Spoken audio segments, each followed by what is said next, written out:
नमस्कार दोस्तों, आप सभी का एक बार फिर से स्वागत है मेरे इस चैनल पे। दोस्तों, आज के इस वीडियो में हम सीखने वाले हैं फ्यूचर परफेक्ट कंटिन्यूअस टेंस।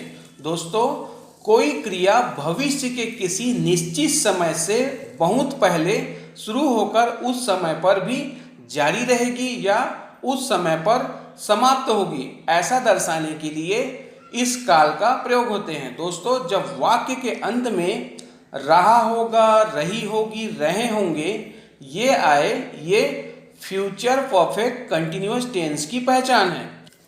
दोस्तों, इस काल में वाक्य का प्रयोग बहुत कम होता है, लेकिन नॉलेज के लिए एक दो वाक्य मैं आपको बता रहा हूं। तो चलिए सबसे पहले देखते हैं हम स्ट्रक्चर को, क्योंकि बिना स्ट्रक्चर के हम वाक्य की संरचना नहीं कर सकते।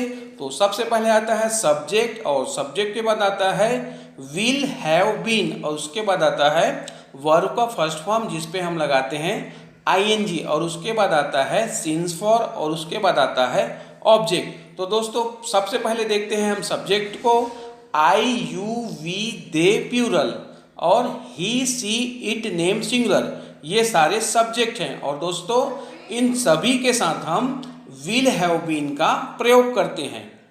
अब दोस्तों समझते हैं हम सिंस फॉर को। दोस्तों, प्रेजेंट परफेक्ट कंटिन्यूअस टेंस की सीरीज में मैं सिंस फॉर का प्रयोग बहुत ही अच्छे से और डिटेल में बताया था। यदि आप उसे नहीं देखे हैं तो कोई बात नहीं, मैं इस वीडियो में आपको फिर से दोबारा बता देता हूं। तो सबसे पहले हम सिंस का प्रयोग देखते हैं। दोस्तों, सिंस का प्रयोग हम तब करते हैं जब निश्चित समय दिया हो, तब हम सिंस का प्रयोग करते हैं। जैसे आप इस घड़ी को देखो, इसमें 1 बजे हैं, 2 बजे हैं, 9 बजे हैं, 12 बजे हैं, मतलब एक निश्चित समय है।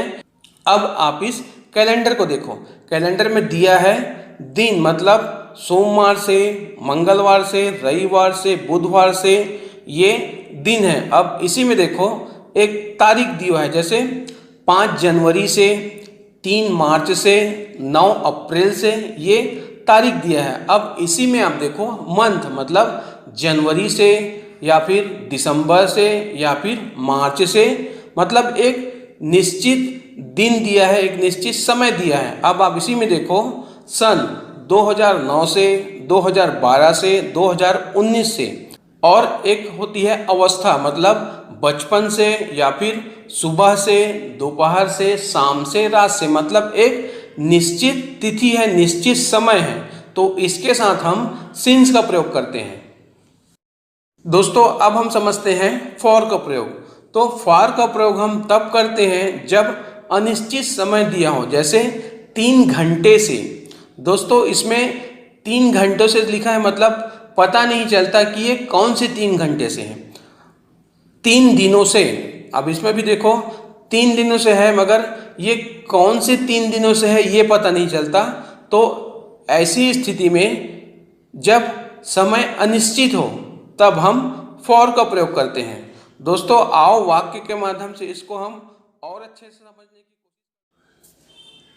तो चलिए दोस्तों, वाक्य के माध्यम से हम फ्यूचर परफेक्ट कंटिन्यूअस टेंस को और अच्छे से समझने की कोशिश करते हैं। तो वाक्य है, वह 2 दिनों से मेरा इंतजार कर रहा होगा। अब इसका हमें इंग्लिश ट्रांसलेशन करना है, तो इसका इंग्लिश ट्रांसलेशन होगा he will have been waiting for me for 2 days, मतलब वह 2 दिनों से मेरा इंतजार कर रहा होगा। अब दोस्तों, इसी वाक्य को हमें निगेटिव सेंटेंस में बोलना है, मतलब नकारात्मक वाक्य में। तो वाक्य है, वह 2 दिनों से मेरा इंतजार नहीं कर रहा होगा। अब इसका इंग्लिश ट्रांसलेशन होगा he will not have been waiting for me for 2 days, मतलब वह 2 दिनों से मेरा इंतजार नहीं कर रहा होगा। अब दोस्तों, इसी वाक्य को हमें इंट्रोगेटिव सेंटेंस में बोलना है, मतलब प्रश्नवाचक वाक्य में। तो वाक्य है, क्या वह 2 दिनों से मेरा इंतजार कर रहा होगा।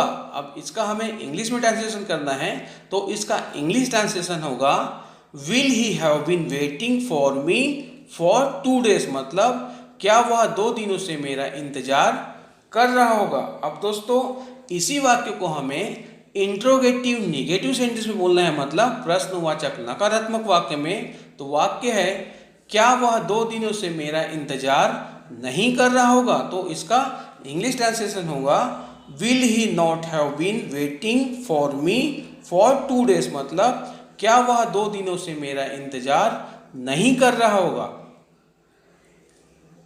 लड़के 3 दिनों से पढ़ रहे होंगे। अब दोस्तों इस वाक्य को हमें इंग्लिश में ट्रांसलेट करना है, तो चलो इसको इंग्लिश में ट्रांसलेट करते हैं। इसका इंग्लिश ट्रांसलेशन होगा the boys will have been reading for 3 days, मतलब लड़के 3 दिनों से पढ़ रहे होंगे। अब दोस्तों इसी वाक्य को हम निगेटिव सेंटेंस में बोलते हैं, मतलब नकारात्मक वाक्य में। तो वाक्य है लड़के 3 दिनों से नहीं पढ़ रहे होंगे, तो इसका इंग्लिश ट्रांसलेशन होगा the boys will not have been reading for 3 days, मतलब लड़के 3 दिनों से नहीं पढ़ रहे होंगे। अब दोस्तों इसी वाक्य को हम इंट्रोगेटिव सेंटेंस में बोलते हैं, मतलब प्रश्नवाचक वाक्य में। तो वाक्य है क्या लड़के 3 दिनों से पढ़ रहे होंगे, तो इसका इंग्लिश ट्रांसलेशन होगा will the boys have been reading for 3 days, मतलब क्या लड़के 3 दिनों से पढ़ रहे होंगे। अब दोस्तों इसी वाक्य को हमें इंट्रोगेटिव निगेटिव सेंटेंस बोलना है, मतलब प्रश्नवाचक नकारात्मक वाक्य में। तो वाक्य है क्या लड़के 3 दिनों से नहीं पढ़ रहे होंगे, तो इसका इंग्लिश ट्रांसलेशन होगा will the boys not have been reading for 3 days, मतलब क्या लड़के 3 दिनों से नहीं पढ़ रहे होंगे। वह सुबह से तालाब में तैर रहा होगा। अब इस वाक्य को हमें इंग्लिश में ट्रांसलेट करना है, तो इसका इंग्लिश ट्रांसलेशन होगा he will have been swimming in the pond since morning, मतलब वह सुबह से तालाब में तैर रहा होगा। अब दोस्तों इसी वाक्य को हमें निगेटिव सेंटेंस में बोलना है, मतलब नकारात्मक वाक्य में। तो वाक्य है वह सुबह से तालाब में नहीं तैर रहा होगा, तो इसका इंग्लिश ट्रांसलेशन होगा he will not have been swimming in the pond since morning, मतलब वह सुबह से तालाब में नहीं तैर रहा होगा। अब दोस्तों इसी वाक्य को हमें इंट्रोगेटिव सेंटेंस में बोलना है, मतलब प्रश्नवाचक वाक्य में। तो वाक्य है क्या वह सुबह से तालाब में तैर रहा होगा, तो इसका इंग्लिश ट्रांसलेशन होगा will he have been swimming in the pond since morning, मतलब क्या वह सुबह से तालाब में तैर रहा होगा। अब दोस्तों इसी वाक्य को हम इंट्रोगेटिव निगेटिव सेंटेंस बोलते हैं, मतलब प्रश्नवाचक नकारात्मक वाक्य में। तो वाक्य है क्या वह सुबह से तालाब में नहीं तैर रहा होगा, तो इसका इंग्लिश ट्रांसलेशन होगा will he not have been swimming in the pond since morning, मतलब क्या वह सुबह से तालाब में नहीं तैर रहा होगा। तो दोस्तों ये था फ्यूचर परफेक्ट कंटिन्यूअस टेंस। उम्मीद करता हूँ ये वीडियो आपको अच्छी लगी होंगी। दोस्तों यदि मेरी वीडियो आपको अच्छी लगी हो तो प्लीज़ इस वीडियो को आप अपने सभी दोस्तों को शेयर कीजिए, जिससे वे भी फ्यूचर परफेक्ट कंटिन्यूअस टेंस को आसानी से समझ जाएंगे। तो आज की क्लास हम यहीं समाप्त करते हैं, मिलते हैं नेक्स्ट वीडियो में। तब तक के लिए बाय बाय, टेक केयर। दोस्तों वीडियो अच्छी लगी तो वीडियो को लाइक कीजिए, और यदि आप हमारे चैनल पर नए हैं तो हमारे चैनल को सब्सक्राइब कीजिए और बेल आइकन को भी प्रेस कीजिए, जिससे हमारी आने वाली नई वीडियो की नोटिफिकेशन आपको बराबर समय पर मिलती रहेंगी।